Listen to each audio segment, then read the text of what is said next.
Capítulo 4. El yo psicológico: formación, manifestación y alimentación. Su posesión y causas. Sabemos que el yo psicológico es un manojo de vicios, errores, defectos. Las religiones lo llaman pecados. Lo cierto del yo psicológico es que está formado por millones de yoes, y todos, vivos dentro de nuestra psiquis, embotellando y robando nuestra conciencia, alimentándose de nuestra vida y nuestra energía. Nos referimos concretamente al yo psicológico o yoes, mí mismo, sí mismo, cuyo conjunto forma lo que en psicología se conoce con el nombre de ego, del latín egus, que quiere decir yo. El ego o yo psicológico, es el mismo subconsciente de que hablan los tratadistas modernos. El origen del yo se remonta a edades inmemoriales. Se dice que la humanidad permaneció en estado divinal, ajena del mal mientras tuvo su vida paradisíaca en el Edén. La humanidad en esa época estaba más allá del bien y del mal. Y sus almas eran puras e inocentes. El yo tuvo un principio y tendrá inevitablemente un fin. Todo lo que tiene un principio, tiene un fin. El ser, el íntimo, no tuvo principio, no tendrá fin. Él es, lo que siempre ha sido y lo que siempre será. El yo continúa después de la muerte y retorna a este valle de lágrimas para repetir acontecimientos, satisfacer pasiones y pagar karma. El ser no continúa porque no tuvo un principio, solo continúa lo que pertenece al tiempo, lo que tuvo un principio. El ser no pertenece al tiempo. Lo que continúa está sometido a decrepitud, degeneración, dolor, pasión. Nuestra vida actual, es el efecto de nuestra vida pasada, continuación de nuestra vida pasada, el efecto de una causa anterior. Toda causa tiene su efecto, todo efecto tiene su causa, toda causa se transforma en efecto, todo efecto se convierte en causa. Millares de yoes constituyen el yo ego que continúa después de la muerte y retorna a este valle de lágrimas para satisfacer deseos y pagar karma. En cinta sucesiva los yoes pasan en orden sucesivo por la pantalla de la vida, para representar su papel en el drama doloroso de la vida. Cada yo de la trágica cinta tiene su mente propia y sus ideas y criterio propio, lo que a un yo le gusta a otro yo le disgusta. En materia de psicología debemos hacer una diferenciación entre el yo y el ser. El yo no es el ser ni el ser es el yo. No todo el mundo dice mi ser, piensa en su ser, pero no sabe qué cosa es el ser y lo confunde con el yo. Cuando golpeamos una puerta, si alguien interroga diciendo quién es el que golpea, nosotros contestamos siempre diciendo yo. En esto no cometemos error y la respuesta es exacta, pero cuando decimos todo mi ser está triste, enfermo, abatido, entonces sí erramos torpemente porque el pobre animal intelectual falsamente llamado hombre, todavía no posee ser. Solo el ser puede hacer y el hombre máquina, el pobre animal intelectual, no es capaz de hacer nada, todo le sucede, es un simple juguete mecánico movido por fuerzas que desconoce. El animal intelectual tiene la ilusión que hace, pero en verdad nada hace, todo se sucede a través de él. Nos pegan y reaccionamos pegando, nos acosan por el pago del alquiler de la casa y reaccionamos buscando dinero con ansiedad, alguien nos hiere el amor propio y reaccionamos cometiendo locura, etc. A medida que se desarrolla la personalidad en el niño, empieza a manifestarse a través de ella, el ego o yo psicológico, el cual constituye una segunda naturaleza, de tipo inferior y animalesca en nosotros. La presencia en nuestra psiquis de esta multiplicidad egoica, es lo que determina la falta de individualidad e integridad del hombre máquina. Por tal razón, no existe una voluntad única en el individuo, sino múltiples voluntades diferentes y contradictorias entre sí. Debido a esta constitución egoica, el humanoide nada puede hacer, todo le sucede mecánicamente a través de los diferentes yoes. Los centros de la máquina humana están controlados y manejados por el yo pluralizado, el cual gasta torpemente las energías procedentes de los diferentes centros, determinando el funcionamiento desequilibrado de la máquina. Una vez desarrollada la personalidad, queda totalmente al servicio del yo psicológico. El yo psicológico es el factor de discordia en el hombre, y el causante de nuestros pesares, sufrimientos y angustias. El yo psicológico es un obstáculo para que el hombre sea realmente consciente, ya que al mantener a la conciencia fraccionada, embotellada, nos somete a un 97% de sueño. El ego, el yo, el mí mismo, los agregados psicológicos son entidades que se han desarrollado a través de nuestra existencia desde los 0 años hasta la formación de nuestra personalidad 7 años, donde han tomado toda la fuerza hasta llegar a dominar en forma total todas las funciones del cuerpo humano, habiendo tomado el dominio de los centros inferiores del hombre hasta llegar a convertirlo en una máquina humana.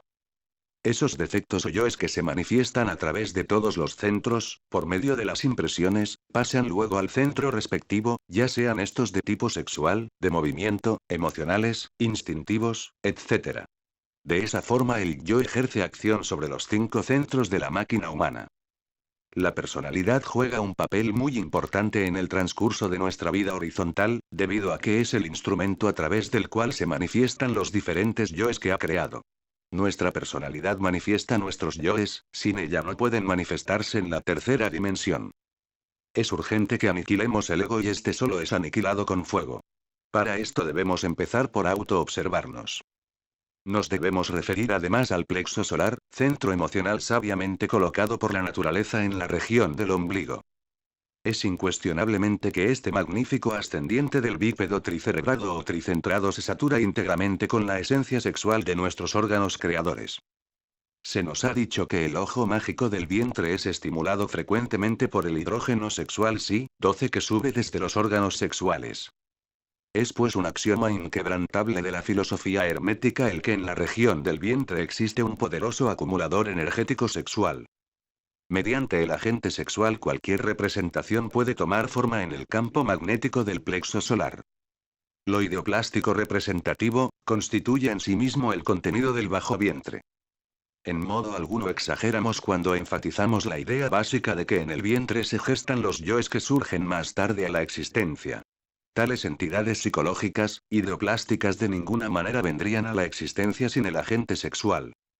Cada yo es pues una viva representación psicológica que surge del vientre. El ego personal es una suma de yoes. El animal intelectual es ciertamente una máquina controlada por diversos yoes. Algunos yoes representan la ira con todas sus facetas, otros la codicia, aquellos la lujuria, etc., etc. Esos son los diablos rojos citados por el libro de los muertos del antiguo Egipto. El diablo prestidigitador toma forma en la potencia sexual. Algunos yoes muy fuertes suelen producir variados fenómenos físicos asombrosos. El interesante relato de Waldemar, síndico de la ciudad de San Miniato Alteresco, situada entre Florencia y Pisa, tenía una hija de 15 años sobre la que vino el demonio de manera que causó sensación en el país. El demonio sádico que atormentó a esa pobre muchacha, era fuera de toda duda, el diablo prestidigitador, un fuerte yo diablo de la doncella, que tomó forma en la potencia sexual de ella misma, eso es todo. El caudal de exteriorizaciones ideoplásticas, sexuales, que se manifiesta muy especialmente durante los años de la pubertad, suele ser realmente tremendo, entonces es cuando creamos yoes terribles capaces de producir fenómenos sensacionales. La rabia de no poder amar o el hecho mismo de sentirse defraudado por alguien es fuera de toda duda el verdadero infierno y provoca aquellas espantosas emanaciones sexuales fluídicas capaces de convertirse en el diablo prestidigitador. Agregados psicológicos de más exteriorización. El yo psicológico es conocido también como pecado. Pecado es una transgresión a la ley de Dios. Se llaman pecados capitales los que son cabeza de muchos otros. Son 7. Ira, codicia, lujuria, envidia, gula, soberbia, pereza. A estos los debemos transformar en virtudes, sabiduría y amor. Entonces a la ira la convertiremos en amor. Lujuria la convertiremos en castidad. Codicia la convertiremos en caridad. Envidia la convertiremos en alegría por el bien ajeno. Gula la convertiremos en templanza. Orgullo lo convertiremos en humildad. Pereza la convertiremos en diligencia. El yo es legión de diablos. El yo existe en forma pluralizada. Los 5 cilindros de la máquina humana dan origen y fuerza a las legiones de pequeños yoes que en su conjunto constituyen eso que se llama ego, el yo, el mí mismo. El yo pluralizado gasta torpemente la energía que en nuestro interior mantenemos para fabricar alma. La mente humana no es el cerebro está hecho para elaborar el pensamiento, pero no es el pensamiento.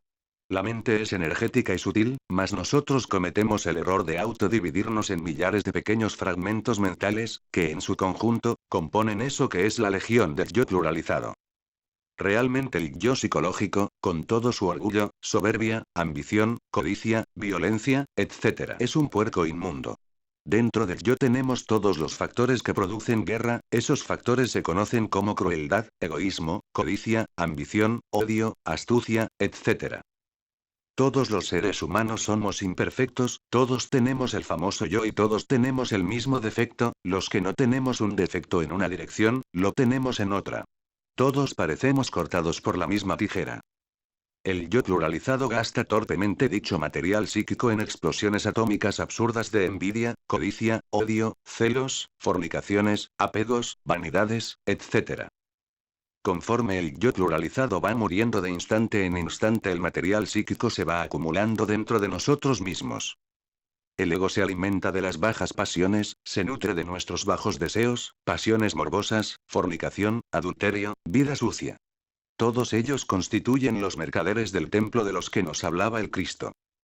El yo se fortifica con procedimientos positivos o negativos. Si cometemos errores y continuamos cometiéndolos, es claro que se fortifica el yo en forma positiva. Si suprimimos los defectos que sabemos que tenemos, ellos continúan en los otros terrenos de la mente y el yo se fortifica negativamente. Hay gente dedicada a estudios espirituales y que de la noche a la mañana suprimen la ambición violentamente. Ese tipo de supresión es una clase de represión de la ambición. Es claro que es otra forma de ambición que con procedimientos negativos fortifican al yo. Existen ciertas escuelas que enseñan sistemas positivos para fortificar el yo. El yo siempre es perverso, a veces se viste de santo y hace obras de caridad y deja su herencia antes de morir a un hospital de caridad o a una escuela a la que perteneció, con la ambición de ganarse el cielo o de que le levanten una estatua. El origen del yo es el órgano cundartiguador, el yo es el origen del error y de sus consecuencias, el dolor. Mientras exista el yo existirá el dolor y el error. En otros tiempos el ser humano no quería vivir en este mundo, se había dado cuenta de su trágica situación, ciertos individuos sagrados le dieron a la raza humana el abominable órgano cundartiguador, para que se ilusionara de las bellezas de este mundo. Cuando aquellos individuos sagrados le quitaron el órgano cundartiguador a la humanidad, quedaron dentro de cada persona las malas consecuencias.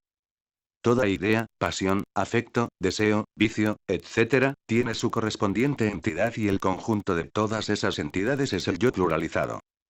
Todas esas entidades metafísicas, todos esos yoes que constituyen el ego no tienen verdadera ligazón entre sí, no tienen coordenada de ningún tipo. Cada una de estas entidades depende de las circunstancias, cambios de impresiones, sucesos, etc.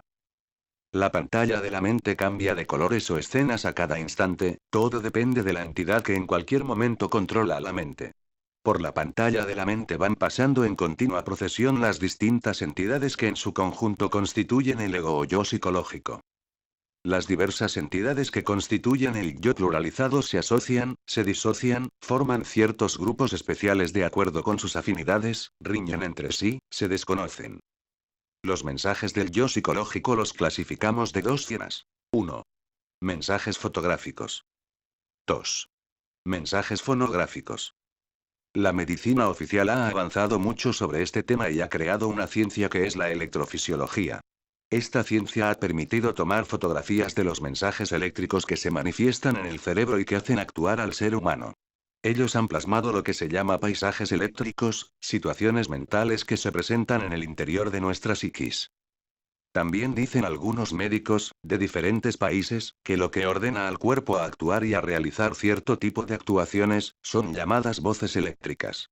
Esto es el mismo ego que nosotros cargamos en nuestro interior. Si comenzamos a observarnos en estos instantes, a autoobservarnos, nos daremos cuenta que en estos momentos estamos emitiendo imágenes. Observando por un momento la mente, vemos que cada pensamiento tiene una forma o una representación, y cada representación es en sí misma el ego. Pero si nosotros ponemos también un poco de atención en nosotros mismos, nos daremos cuenta que también tenemos unas voces en nuestro interior. A cada uno de nosotros nos dicen diferentes cosas: haz esto, haz lo otro, etc. Cada uno de nosotros tiene diferentes pensamientos con su correspondiente voz. Esas imágenes, esas fotografías, que se van manifestando porque cada pensamiento es un yo que se manifiesta, se debe ir guardando en un archivo, en nuestro archivo interior, para que en el momento de la modificación, en el momento de la práctica sagrada, entonces se saque el historial del ego, como si fuera un juicio. Cuando nosotros sentimos un gran coraje, ira, allí está la imagen fotográfica e inmediatamente, con una fuerza de Eros, llegar a su correspondiente destrucción, a la destrucción de esa imagen que hemos creado o que se ha creado en nosotros, esa memoria fotográfica y también ese aspecto de la voz, los consejeros que nos dicen nuestro sutil ego. haz esto, actúa de tal manera, piensa de tal manera, también hay que grabarnos, para destruir esas cintas fonográficas en nuestro interior con la ayuda de la Divina Madre. La charla interior. Resulta urgente observar la charla interior y el lugar de donde proviene. Incuestionablemente, la charla interior equivocada es la causa causorum de muchos estados psíquicos inarmónicos y desagradables en el presente y en el futuro. Obviamente esa vana palabrería insustancial de charla ambigua y en general toda plática perjudicial, dañina, absurda, manifestada en el mundo interior, tiene su origen en la conversación interior equivocada. Muchos callan exteriormente, mas con su lengua interior desollan vivo al prójimo. La charla interior venenosa y malévola producen confusión interior. Esta charla está hecha de verdades a medias o de verdades que se relacionan entre sí de un modo más o menos incorrecto, o con algo que se expresó o se omitió. Estos aspectos defectuosos preparan el ambiente para hacernos víctimas de las emociones negativas. Nuestra vida emocional se fundamenta exclusivamente en la autosimpatía y para colmo, solo simpatizamos con nosotros mismos, con nuestros egos y sentimos antipatía y hasta odio por aquellos que no simpatizan con nosotros. Nos queremos demasiado a nosotros mismos. Ese es el amor propio que tanto daño nos hace. En tanto continuemos embotellados en la autosimpatía, cualquier desarrollo del ser se hace más que imposible. Necesitamos aprender el punto de vista ajeno. Es urgente sabernos poner en la posición del otro. Desafortunadamente y aunque somos muy corteses y hasta sinceros a veces no hay dudas de que internamente nos tratamos muy mal los unos a los otros. Gente aparentemente muy bondadosa arrastran diariamente a sus semejantes hacia la cueva secreta de sí mismo, para hacer con esto, todo lo que se le antoja: vejaciones, burlas, escarnios, etc. Autoconsideración íntima. No cabe la menor duda sobre el aspecto desastroso de la autoconsideración íntima, esta además de hipnotizar la conciencia, nos hace perder muchas energías. Si no cometiéramos el error de autoidentificarnos, la consideración interior sería más que imposible. Eliminación. A medida que uno trabaja sobre sí mismo, va comprendiendo cada vez más la necesidad de eliminar radicalmente de su naturaleza interior todo eso que nos hace tan abominables. Las peores circunstancias de la vida, las situaciones más críticas, los hechos más difíciles, resultan siempre maravillosos para el autodescubrimiento íntimo. En estos momentos insospechados, críticos, afloran siempre y cuando menos lo pensemos, los yoes más secretos. Si estamos alertas, incuestionablemente nos descubrimos. Las épocas más tranquilas de la vida, son precisamente las menos favorables, para el trabajo sobre sí mismo. Existen momentos de la vida demasiado complicados en que uno tiene marcado la tendencia a identificarse fácilmente con los sucesos y a olvidarse completamente de sí mismo. En esos instantes hace uno tonterías, que a nada conduce, si estuviese alerta, si en esos mismos momentos en vez de perder la cabeza se acordase de sí mismo, descubriría con asombro ciertos yoes, de los cuales jamás tuvo la mínima sospecha de su posible existencia. El sentido de la autoobservación íntima, se encuentra atrofiado en todo ser humano. Trabajando seriamente, autoobservándonos de momento en momento, tal sentido se desarrollará en forma progresiva. A medida que el sentido de autoobservación prosiga su desarrollo mediante el uso continuo, nos iremos haciendo cada vez más capaces de percibir en forma directa aquellos yoes sobre las cuales jamás tuvimos dato alguno relacionado con su existencia. Ante el sentido de autoobservación íntima, cada uno de esos yoes que en nuestro interior habitan, asumen realmente esta o aquella figura secretamente afín con el defecto personificado por la misma. Indubitablemente la imagen de cada uno de los yoes tiene cierto sabor psicológico inconfundible mediante el cual aprehendemos, capturamos, atrapamos, instintivamente su naturaleza íntima, y el defecto que lo caracteriza. En principio el esoterista no sabe por dónde empezar, siente la necesidad de trabajar sobre sí mismo, pero se halla completamente desorientado.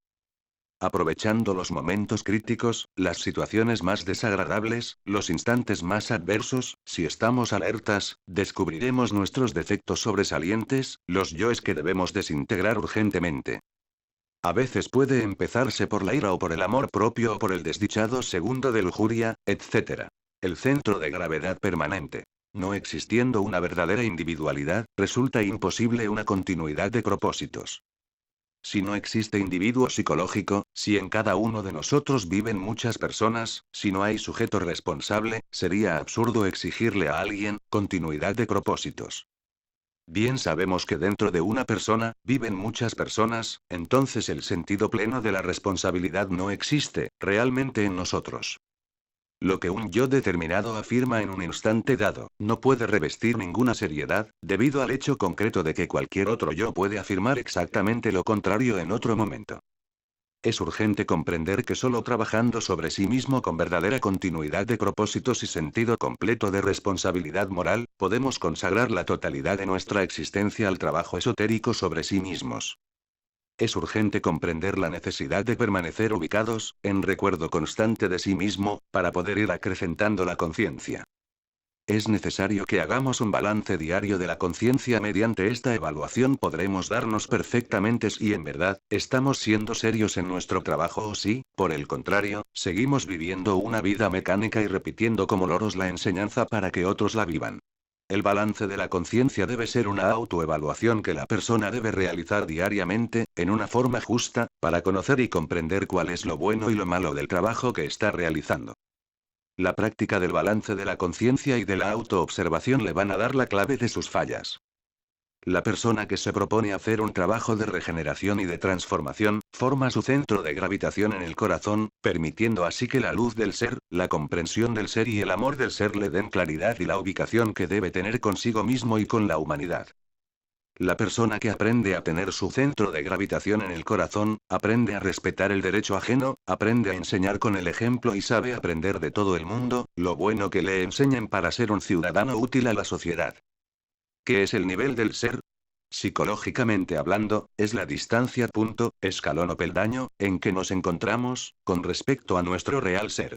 Nuestro nivel de ser está determinado por el estado interior de nuestra conciencia. Para aclarar más, podemos imaginarnos una escalera con muchísimos escalones o peldaños, que se extienden de abajo hacia arriba verticalmente. Dichos escalones representan en este caso los distintos niveles del ser. O sea que en esta escalera maravillosa podemos encontrar todos los niveles del ser. Al final de la escalera, en el extremo superior se encuentra nuestro real ser, nosotros nos encontramos en algún escalón de ellos. Debido a que cada persona es diferente en el aspecto moral, espiritual, psíquico, etc., escalones abajo habrá gente peor que nosotros. Escalones arriba, se encontrarán personas mejores que nosotros. Practica la meditación para la muerte del yo. Debemos trabajar con 1. Imaginación positiva. 2. Voluntad creadora. 3. Concentración. Pasos. Descubrimiento. 4. Relajados realizamos la retrospección. 5. Revivimos las diferentes escenas del día. 6. Las ordenamos acorde a la gravedad de la falta. Comprensión. Sin identificarnos, condenarlo. Sin evasivas procedemos a 7. Observación del defecto y su manera de actuar. 8. ¿En qué momentos se suscita? 9. ¿De qué manera forma? 10. ¿A través de qué centro? Lo trabajamos con el bisturí de la autocrítica. Enjuiciamiento. 11. Acusación del sí mismo evocando al caos interior. 12. Descargamos todo el sumario, amarguras, penas, desdichas, todo lo que haya causado. Eliminación. Evocamos a Shakti Kundalini para que elimine al reo en enjuiciado. 13. Ver y sentir por medio de nuestra imaginación positiva cómo lo aniquila completamente sin compasión. 14. Cómo clava su lanza en el corazón del monstruo. 15. Cómo su espada flamígera lo va reduciendo a un niño puro y cómo se desprende una llama azul, la virtud que se funde en nuestro corazón. 16. Evocamos esa virtud y damos gracias a nuestra madre. Nota las dificultades que se presenten se van aclarando a medida que vayamos trabajando. Debemos desarrollar la súplica y la devoción y lo demás vendrá por añadidura.